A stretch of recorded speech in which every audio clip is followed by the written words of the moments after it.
ಇಂದು ಕರ್ನಾಟಕ ರಾಜ್ಯ ಮಾದಿಗ ಸಮಾಜ ವತಿಯಿಂದ ಉತ್ತರ ಕರ್ನಾಟಕದ ಸಮಾಜದ ಹಿರಿಯ ಮುತ್ಸದ್ದಿ ಮತ್ತು ರಾಜಕೀಯ ಧುರೀಣರಾದ ಮತ್ತು ಮಾಜಿ ಸಚಿವರಾದ ಸನ್ಮಾನ್ಯ ಶ್ರೀ ಆರ್.ವಿ. ತಿಮ್ಮಾಪುರ ಸಾಹೇಬರನ್ನು ನೂತನ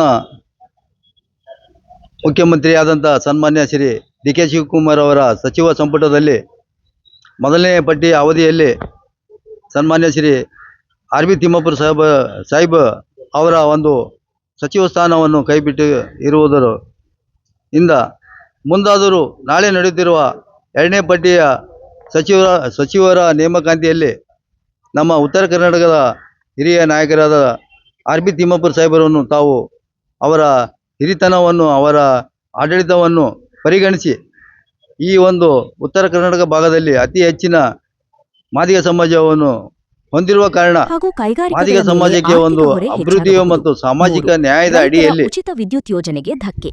ರಾಜ್ಯದ ಮಾನ್ಯ ರೈತರಿಗೆ ಕೃಷಿ ಪಂಪ್ಸೆಟ್ಗಳಿಗೆ ಆರ್.ವಿ. ತಿಮ್ಮಾಪುರವನ್ನು ಪರಿಗಣಿಸಿ ತಾವು ಸಚಿವ ಸ್ಥಾನವನ್ನು ಕೊಡಲೇಬೇಕು. ಒಂದು ವೇಳೆ ಇದು ಕೃಷಿ ಕ್ಷೇತ್ರಕ್ಕೆ ದೊಡ್ಡ ಆರ್.ವಿ. ತಿಮ್ಮಾಪುರ ಸಾಹೇಬರನ್ನು ಕಲಬುರಗಿ ತಾವು ನಗರದಲ್ಲಿ ಪರಿಗಣಿಸದೆ ಕಾಂಗ್ರೆಸ್ ಪಕ್ಷದ ಅಧ್ಯಕ್ಷರಾದ ರಾಜ್ಯದ ಅಧ್ಯಕ್ಷರು ಮತ್ತು ಪಕ್ಷದ ವಕ್ತರು ಮತ್ತು ಪಕ್ಷದ ವರಿಷ್ಠರು ತಾವು ಅವರನ್ನು ಸಚಿವ ಸ್ಥಾನ ನೀಡದೆ ಹೋದರೆ ಮುಂಬರುವ ದಿನದಲ್ಲಿ ಕಲಬುರಗಿ ಜಿಲ್ಲೆಯಲ್ಲಿ ಕಾಂಗ್ರೆಸ್ ಪಕ್ಷದ ಸರ್ಕಾರದ ವಿರುದ್ಧ ಮತ್ತು ಪಕ್ಷದ ವರಿಷ್ಠರ ವಿರುದ್ಧ ಒಂದು ಉಗ್ರವಾಗಿ ಹೋರಾಟ ನಡೆಸಬೇಕಾಗುತ್ತದೆ ಮತ್ತು ಆ ಒಂದು ವಿಷಯವನ್ನು ಖಂಡಿಸಿ ಕಾಂಗ್ರೆಸ್ ಪಕ್ಷ ಕಾರ್ಯಾಲಯವನ್ನು ಮುತ್ತಿಗೆ ಹಾಕಿ ಉಗ್ರವಾಗಿ ಪ್ರತಿಭಟನೆ ಹಮ್ಮಿಕೊಳ್ಳಲು ಅನಿವಾರ್ಯವಾಗುತ್ತದೆ ಎಂದು ಪಕ್ಷದ ವರಿಷ್ಠರಲ್ಲಿ ನಾನು ಒತ್ತಾಯಪಡಿಸ್ತೇನೆ. ಮತ್ತು ಅದೇ ರೀತಿಯಾಗಿ ಇನ್ನೊಬ್ಬ ನಮ್ಮ ಹಿರಿಯ ಮುತ್ಸದ್ದಿ ಮತ್ತು ಶೋಷಿತರ ಗಟ್ಟಿ ಧ್ವನಿಯಾದ ಮಾಜಿ ಸಚಿವರು ಎಚ್ ಆಂಜನೇಯ ಸಾಹೇಬರನ್ನು ಅವರ ಆಡಳಿತವನ್ನು ಮತ್ತು ಅವರ ಹಿರಿತನವನ್ನು ಈ ಒಂದು ಒಳ ಮೀಸಲಾತಿಯ ಜಾರಿಗೊಳಿಸಲು ಸರ್ಕಾರದ ಮೇಲೆ ಒತ್ತಡ ಹೇರಿ ಹಿಂದಿನ ಮುಖ್ಯಮಂತ್ರಿಯವರ ಸಿದ್ದರಾಮಯ್ಯವರ ಅವಧಿಯಲ್ಲಿ ಒಳ ಮೀಸಲಾತಿಯನ್ನು ಅನುಷ್ಠಾನಗೊಳಿಸಲು ಕಾರಣೀಭೂತರಾದ ಎಚ್ ಆಂಜನೇಯವರನ್ನು ಕೂಡ ಪರಿಗಣನೆಗೆ ತೆಗೆದುಕೊಂಡು ಮಾದಿಗ ಸಮಾಜ ಕರ್ನಾಟಕದಲ್ಲಿ ಬಹುಸಂಖ್ಯೆ ಹೊಂದಿದರೂ ಕೂಡ ಈ ಒಂದು ಕಾಂಗ್ರೆಸ್ ಪಕ್ಷದ ವರಿಷ್ಠರು ಮಾದಿಗ ಸಮಾಜಕ್ಕೆ ಒಂದು ಅನ್ಯಾಯ ಮಾಡ್ತಾ ಬಂದಿದ್ದಾರೆ. ತಾವು ಅದನ್ನು ಸರಿಪಡಿಸಲು ತಾವು ಸಾಮಾಜಿಕ ನ್ಯಾಯದ ಅಡಿಯಲ್ಲಿ ರಾಜಕೀಯದಲ್ಲಿ ಈ ಒಂದು ಪ್ರತಿನಿಧ್ಯ ನೀಡಬೇಕೆಂತ ಹೇಳಿ ಈ ಪತ್ರಿಕಾ ಮಾಧ್ಯಮದ ಮೂಲಕ ವರಿಷ್ಠರಲ್ಲಿ ನಾನು ಮನವಿ ಮಾಡ್ತೇನೆ ಮತ್ತು ಒತ್ತಾಯನೂ ಪಡಿಸುತ್ತೇನೆ. ದಿವಸ ನಮ್ಮ ಕರ್ನಾಟಕ ರಾಜ್ಯ ಮಾದಿಗ ಸಮಾಜ ಕಲಬುರಗಿ ವತಿಯಿಂದ ಪತ್ರಿಕಾಗೋಷ್ಠಿಯ ಉದ್ದೇಶ ನಮ್ಮ ಕರ್ನಾಟಕದಲ್ಲಿ ಮಾದಿಗ ಸಮಾಜ ಬಹುಸಂಖ್ಯಾತರಿದ್ದು ಆ ದೃಷ್ಟಿಯಿಂದ ಹಿಂದೆ ಸಿದ್ದರಾಮಯ್ಯ ಸಾಹೇಬರ ಸರ್ಕಾರದಲ್ಲಿ ಇಬ್ಬರು ನಮ್ಮ ಮಾದಿಗ ಸಮಾಜ ಸಚಿವರಾಗಿದ್ದವರು. ಆದರೂ ಕೂಡ ಅದರಂತೆ ನಮ್ಮ ಡಿ.ಕೆ.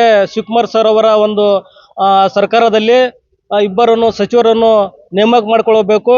ಈಗ ಒಬ್ಬರನ್ನು ನೇಮಕ ಮಾಡಿಕೊಳ್ಳೋದರ ಇನ್ನೊಬ್ಬರನ್ನು ನೇಮಕ ಮಾಡಿಕೊಳ್ಳಬೇಕು.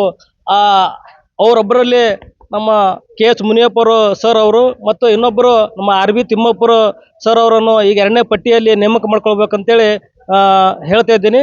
ಅದ್ರ ಜೊತೆಗೆ ಒಂದು ವೇಳೆ ನಮ್ಮ ರಾಷ್ಟ್ರೀಯ ನಾಯಕರು ಕೂಡ ನಮ್ಮ ಗುಲ್ಬರ್ಗದವರಾಗಿದ್ದಾರೆ ಮತ್ತು ನಮ್ಮ ಕಾಂಗ್ರೆಸ್ ವರಿಷ್ಠರಲ್ಲಿ ವಿನಂತಿ ಮಾಡ್ಕೊಳ್ತೀನಿ. ಈಗ ಎರಡನೇ ಪಟ್ಟಿಯಲ್ಲಿ ನಮ್ಮ ಮಾದಿಗ ಸಮಾಜದ ಮತ್ತು ಕರ್ನಾಟಕ ಉತ್ತರ ಕರ್ನಾಟಕ ಭಾಗದ ಹಾಗೂ ಕಲ್ಯಾಣ ಕರ್ನಾಟಕದ ಭಾಗದ ಮತ್ತು ಕಿತ್ತೂರು ಕರ್ನಾಟಕ ಭಾಗದ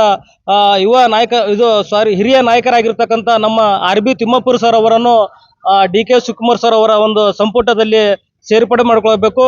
ಒಂದು ವೇಳೆ ಸೇರ್ಪಡೆ ಮಾಡಿಕೊಳ್ಳದಿದ್ದರೆ 2018ರಲ್ಲಿ ಏನು ನಮ್ಮ 2018ರಲ್ಲಿ ಏನು ಸಿದ್ದರಾಮಯ್ಯ ಸರ್ ಅವರು ನಮ್ಮ ಒಳ ಮೀಸಲಾತಿ ನಾವು ಮಾಡಲಿಲ್ಲ, ಮಾದಿಗರಿಂದ ನಮ್ಮ ಪಕ್ಷವನ್ನು ಸೋತಿದೆ ಮತ್ತು ನಮ್ಮ ಪಕ್ಷದ ಅಭ್ಯರ್ಥಿಗಳು ಸೋತಿದ್ದಾರೆ ಅಂತಕ್ಕಂಥ ಸೋಲಾಯಿತು ಅಂತಕ್ಕಂಥ ಏನು ಹೈಕಮಾಂಡ್ ಮುಂದೆ ಹೇಳಿದ್ದಾರೆ.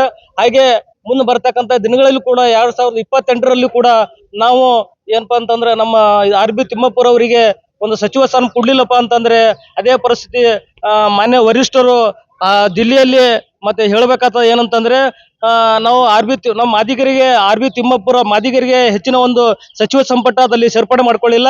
ಅದರಲ್ಲಿಂದ ಇವತ್ತೇನಪ್ಪ ಅಂದ್ರು ನಮ್ಮ ಕಾಂಗ್ರೆಸ್ ಪಕ್ಷ ಸೋಲಾಗಿದೆ ಮತ್ತು ನಮ್ಮ ಅಭ್ಯರ್ಥಿಗಳು ಮಾದರಿಲಿಂದ ಸೋತಿದ್ದಾರೆ ಅಂತಕ್ಕಂಥ ಮಾತನ್ನು ಈ ಸಂದರ್ಭದಲ್ಲಿ ಮನವರಿಕೆ ಮಾಡ್ಕೊಳ್ಬೇಕಾಗ್ತದ.